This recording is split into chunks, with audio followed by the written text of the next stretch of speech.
Bedanalarni taxlab tashlashganini qarang. Gap bo'lishi mumkin emas, bedanalar ishqibozlari bormi? Bilol aka, biri tanim. 9 so'tni вообще arzon narx qo'yamiz. Yoshlik, bunaqa joy topa olmaysizlar. Ya'ni o'tgan kunni videoda indamay yuraman deb rosa gapiribsiz-a. Ha? Yomon joy emas aka. 5-6 xonasi bor. Kosmetika qilasiz, yashaysiz. Agar qurilishlarga ham optimal bo'ladi, 60-70 plita qo'yilgan ekan. Olsangiz qurilishingizga ham bazarak bor. Xudo xolisa. Shuhrat, nima deysiz?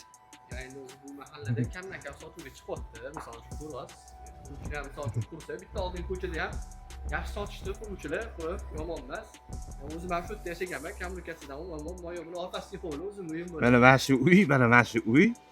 Mana shu devorning nari yog'i Shuhrat tug'ilib o'sgan joy. Tug'ilib o'sgan emas-ku.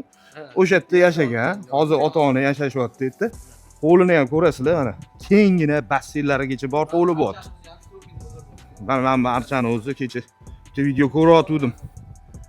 Archaga $1 olgan ekan. 3 yilda normalniy pulga o'sib ketibdi mana shunaqa archalar bor-ku. Yo, bunisi. Men ko'rgan videoni aytayapman. Baka aniq obunachilarga aytayapman, ko'rayotgan odamlarga aytayapman. Shuhrat. Bu yoqdan neftemni qo'shilib turibdi. Xonadon vashi zo'r. Kimgadir shu joyimizga qiziq bo'lsa, ko'chalarni ham bitta ko'rsatib qo'yamiz, ko'chalarga ham chiqamiz. Xonadonimizni ko'ryapsizlar, mana shu yerdan shundoq kirib kelindi. Podvalda ham ikkita katta xona bor. Xonalarga yana ajratib tashlasa bo'ladi. Xo'p, bu yoqda asosiy qismi ko'ryapsizlar, katta hol kutib oladi bizlarni. Birinchi tepada ikkita xona bor. Ya'ni bolxonani tepasini ikkita xonaga ajratib qo'yilgan. Bu yoqda bitta katta zal. Xo'p, bu yoqda yana bitta yotoqxona bor. Endi xonalarga kirib o'tirmaymiz. Remontlar o'rtacha holatda. U yoqda yana bitta xonamiz bor. Bu yoqda umumiy sanuzul.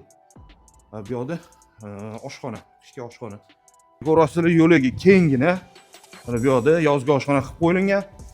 Endi shu xonadon kimgadir qiziq bo'lsa, bemalol aloqaga chiqaverasizlar. Qo'ldan kelgancha chiroyli narxlarda inshaalloh savdosini qilib olsa bo'ladigan shart-sharoitlari bor. Mana qaranglar, katta ko'chadan 20 metrdan keyin mana shu xonadon boshlanadi. Fasad qismlari ham yomon emas, chiroyli holatda bo'lib turibdi. Mahallani bu yoq tarafini ham ko'rsanglar bo'ladi. Asfaltli qilingan, yo'llar keng. Aloqaga chiqinglar, zo'r narxdan $22.500 dan har bir sotuvchi uchun so'ralyapti.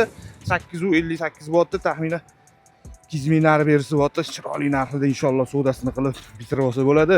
Aloqaga chiqinglar, yashovchilarga ham zo'r, quruvchilarga ham zo'r lokatsiya bo'ldi. Betonkadan taxminan 400-500 metr masofa bo'ladi. Sog' bo'linglar, salomat bo'linglar, aloqaga chiqinglar.